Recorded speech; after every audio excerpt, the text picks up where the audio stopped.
인생의 고비고비마다 누군가에 의해서 기묘하게 엮이는 상황, 어려움에 빠지는 경우들, 자, 이런 모든 일들을 구덩이에 던져진 모습이라고 생각을 하고, 오늘 말씀을 통해서 그럴 때 우리가 무엇을 기억해야 될까라고 하는 것으로 함께 은혜 나누려고 합니다.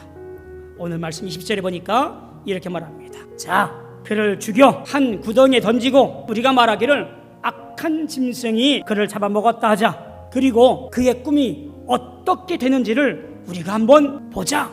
이렇게 모의를 합니다. 저는 이 말씀을 읽어가면서 문득 정작 피해자인 요셉의 목소리는 왜 한마디도 없을까? 라는 생각이 불현듯 들어요. 오늘 창세기 기자는 왜 요셉의 목소리 어느 한 군데 기록하지 않았을까? 구덩이는요, 사면이 그저 흙벽이에요. 어디에도 그 구덩이를 헤어나올 만한 조건도 어떤 능력도 보이지 않는 곳이에요. 구덩이는 오직 저 입구에 비춰지는 하늘만이 보일 뿐이에요.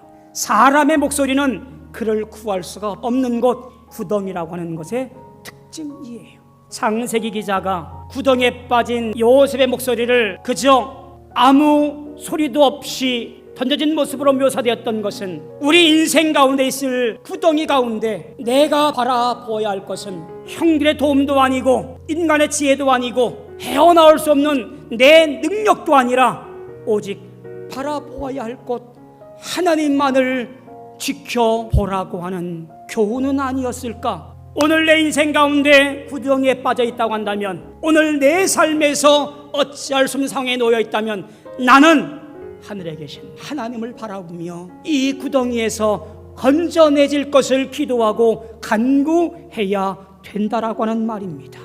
놀라웠게도 하나님은 구덩이에 빠진 요셉을 나 몰라라 팽개치지 아니하고 그를 통한 놀라운 구원의 계획을 이루어가고 계신 사실을 우리는 창세기를 통하여, 출애굽기를 통하여, 성경의 말씀을 통하여 알게 되어지지요.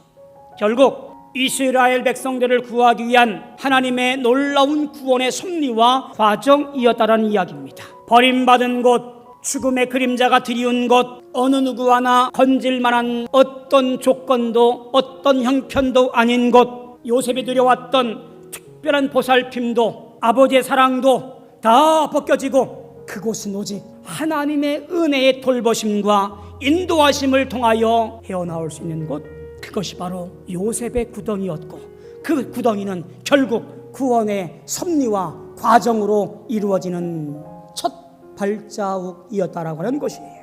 우리 인생 가운데 구덩이를 이기신 분이 있지요. 바로 예수 그리스도이십니다. 하나님의 아들로 이 땅에 권세를 다 지니신 분이었지만 그저 인간의 몸을 입고 이 땅에 오셔서 평안과 화평을 이루기 위해서, 아버지의 뜻을 이루기 위해서 모든 것을 다 내어놓으신 예수 그리스도. 하지만 사람들은 그분을 하나님의 아들로 보지 아니하고 그저 자기들의 권위와 기득권을 챙기기 위한 도구로 사용해서 저 십자가에 달아 죽여버렸습니다. 하지만 예수님의 십자가 처형은 결국 우리 모든 사람들의 죄를 거뜬히 이기게 하는 구원의 역사였고, 그 구원을 통하여 오늘 이 땅에서 평안과 영생과 구원을 노래하게 되었습니다. 하나님의 철저한 사랑이 결국 예수님의 구덩이 십자가에서 이루어지게 되었습니다. 오늘 우리는 그 십자가 구덩이로 인해 살았고 소망 중에 믿음의 길을 걸어갈 수 있게 되었습니다. 여러분의 구덩이는 무엇입니까? 내게 고통을 안겨다주고 힘이 빠지게 하는 것들, 나만 버림받은 것 같은 일들, 도와줄 어떤 사람도 인생도 없는 것 같은 그 외로움의 자리, 그 모든 것들이 우리의 구덩이일 것이고요. 사랑하는 성도 여러분, 하나님은 여러분을 한 번도 잊으신 적이 없습니다. 때문에 우리가 어떠하든 하나님을 소망하며 하나님을 기억하며 그 모든 일 중에 주님의 계획을 따라서 이기시고 승리하시는 우리 모든 성도 되어지기를 주님의 이름으로 소망하며 축원합니다.